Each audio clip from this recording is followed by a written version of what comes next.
त्वरण समय ग्राफ खींचिए। क्या दिया गया, कोई पिंड मुक्त अवस्था में गुरुत्व बल के अधीन ऊर्ध्वाधर तल में गति कराया जाता है।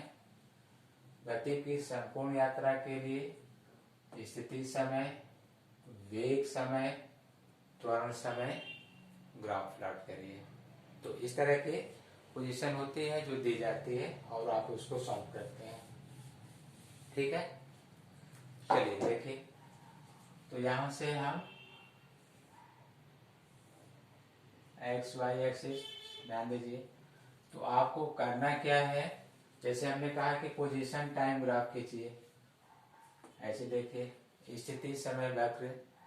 तो जो आप गति का समीकरण ऊर्ध्वाधर तल में पढ़े हैं उसको अप्लाई कर लीजिए। तो आपको बताया गया होगा एच या एस या एक्स। तो आप यहाँ पर रीड करते हैं U T plus half g t square. Downward में हम इसको प्लस लेके चल रहे हैं। अब आप मुक्त अवस्था में छोड़े हैं, इसका मतलब प्रारंभिक वेग 0, तो टोटल वैल्यू 0 हो जाएगी। और अब आप कह सकते हैं कि ये जो लिखा हुआ है हाफ जी टी स्क्वायर।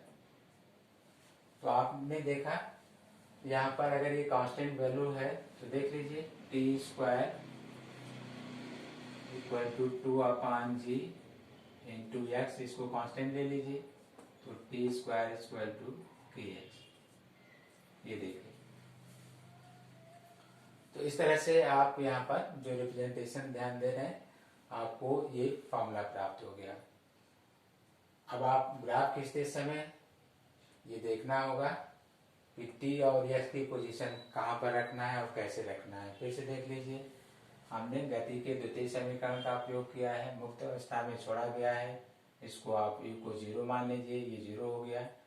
और x equal to half g t square, ये आपकी कांस्टेंट वैल्यू है। अब आप इसको ट्रांसफर करके इधर x और ये फंक्शन दे सकते हैं। तो आपने पढ़ा होगा पैराबोलिक इक्वेशन के लिए, जैसे कि x square equal to 4by या y square equal to 4ax। इस तरह से जब आप ये ड्रा करते हैं, देखिए ऐसे ऐसे, तो आप कहते हैं y square equal to 4ax, y और x के बीच में। लेकिन जब आप ऐसे ड्रा करते हैं ऐसे, तो आप कहते हैं x square equal to 4by। अर्थात ये जो ओपन हो रहा है उस साइड ये पावर 1 हो रहा है। जैसे एक्स एक्स की तरफ ओपन हुआ है तो ये 1 है। और यहाँ देखिए ये वाई एक्स की तरफ ओपन हुआ है तो यहाँ पर वाई 1 है। तो आपके फॉर्मूले में जो है देखिए ये 1 है और इसको आपने वाई एक्स पर रखा है। तो इसका अभिप्राय क्या करना होगा, यहाँ से आप एक पार्ट इसका वर्टिकल पर ड्रा कर दीजिए। तो आप ये 1 पार्ट इसका कोई ड्रा कर दिए, ऐसे मान लीजिए आपने ड्रा कर दिया। जहां पर ये कहा जा रहा है कि t0 पर u0 है, ये गिवन डेट है, शुरू में दिया गया है। ग्राफ में उतना हम शो नहीं किए हैं क्योंकि 0 के लिए हम लोग क्या करते हैं, ग्राफ को थोड़ा सा ऐसे टच करते हुए ले जाते हैं ताकि ये 0 दिखे, लेकिन उसका कोई पॉइंट हमने ध्यान नहीं दिया। आपको बस ये बता रहे हैं ग्राफ ऐसे इंक्रीज होगा, और इसी से पैराबोलिक इक्वेशन से पता चला। तो अभी आपने एक्स टी ग्राफ देखा, अब आ जाइए बीटी में। बीटी ग्राफ, बीटी ग्राफ तो जब मुक्त अवस्था में छोड़ा गया है, डाउनवर्ड आ रहा है, मुक्त अवस्था में छोड़ा गया है, तो आप जानते हैं कि पार्टिकल की वेलोसिटी तो इंक्रीज होती है लेकिन जी कांस्टेंट लेकर चल रहे हैं लीनियर इक्वेशन ऑफ मोशन के लिए, जबकि जी वेरिएबल भी होता है, लेकिन जब तक इक्वेशन यूज करेंगे जी को कांस्टेंट लिया जाएगा, फ्रिक्शन वगैरह नहीं लिया जा रहा है। तो आप पढ़े हैं कि अगर एक्सलेशन कांस्टेंट है तो dv बाई dt ऐसे लिखा जाता है, ये कांस्टेंट, या यहाँ पर g है तो g कांस्टेंट। तो इसके लिए ये स्लोप या प्रवणता है, आप ये भी जानते हैं कि वक्र की ढाल या स्लोप या प्रवणता कहा जाता है, ग्रेडियंट के रूप में कहा जाता है। और ये कांस्टेंट है तो ओरिजिन से स्ट्रेट लाइन ऐसे ड्रॉ कर दीजिए और कोई एंगल लिख लीजिए जैसे थीटा, या आप कहीं पर dv दिखा दीजिए, ये dt है। और ये स्लोप कांस्टेंट हो गया और यहाँ जी की वैल्यू जैसे लिखा हुआ कांस्टेंट होगा। तो ये रहा आपका वीटी ग्राफ और ये हुआ एक्सटी ग्राफ।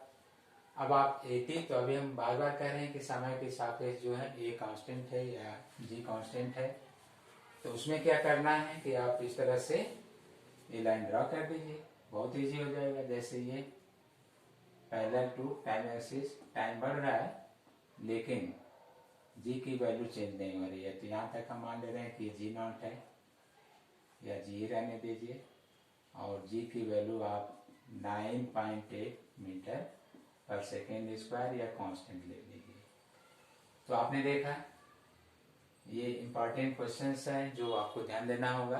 क्या करेगा, उनमें से कोई एक ऑप्शन, जैसे कहेगा कि एक्सटी ग्राफ दिया गया है, आप न्यूमेरिकल पर आ जाइए, तो आपको इस तरह से देगा कि ये ग्राफ दिया गया है, देखिए पोजीशन टाइम ग्राफ दिया गया है, वाई एक्स पर है, एक्स एक्स पर है, पोजीशन टाइम ये मीटर में है, ये सेकंड में है, पोजीशन टाइम ग्राफ दिया गया है, देख रहे हैं।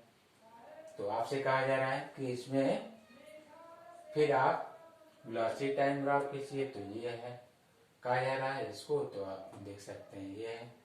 तो इस तरह की ये पोजीशन सिस्टम पूरा ही ड्रा कर दिया गया है।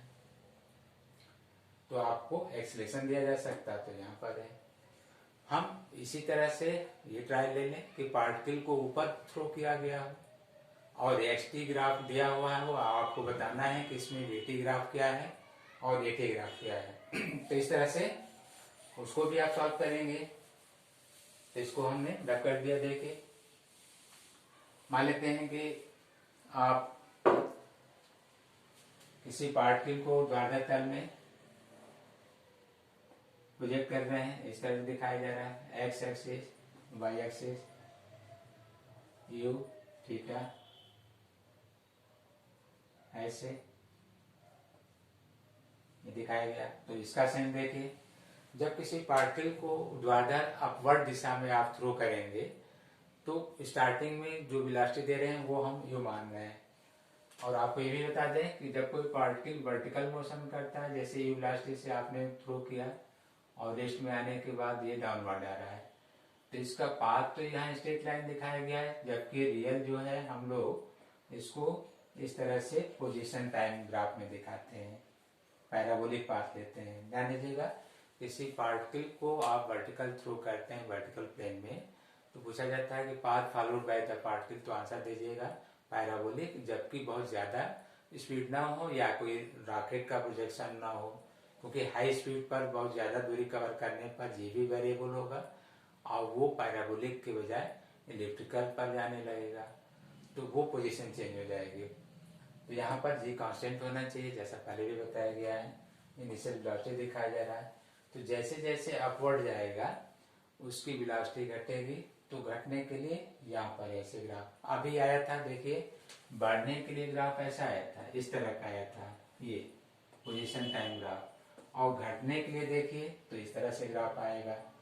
अब जैसे ये मैक्सिमम हाइट पर होगा फाइनल वेलोसिटी 0, तो ये फिर रिटर्न हो रहा है, जब रिटर्न हो रहा है वापस हो रहा है, तो फिर इसके लिए देखिए जब रिटर्न हो रहा है तो यहाँ से ओरिजिन ये देखिए हाइट एच, तो जैसे ही वो वापस होगा फिर से डायरेक्शन चेंज हुआ और उसकी वेलोसिटी इंक्रीज होने लगेगी अपोजिट डायरेक्शन में। तो इस तरह हम इसका स्लोप चेंज कर दिए और फिर ये वापस अपने पोजीशन पर होगा। अर्थात क्या कहा जा रहा है कि जब कोई पार्टिकल अपवर्ड डायरेक्शन में थ्रो किया जाएगा तो उसमें आप समीकरण ये लिखते हैं, जैसे y equal to u t minus half d t square, या पैराबोलिक पाथ में आप लिखते हैं y equal to a x minus b x square. ये देखिए, तो आपका समीकरण ये है जो लीनियर इक्वेशन में पढ़ाया जाता है, पैराबोला में ये पढ़ाया जाता है। अर्थात आप जो यूज कर रहे हैं ए, वो यू पर है, ए कांस्टेंट है जो यू के इक्वल हो जाएगा, और जो बी कांस्टेंट यूज कर रहे हैं जी बाई 2 के इक्वल हो जाएगा। तो आपने जो तुलना किया वो आपका समीकरण ये है और ये ग्राफ इसके लिए खींचा गया है।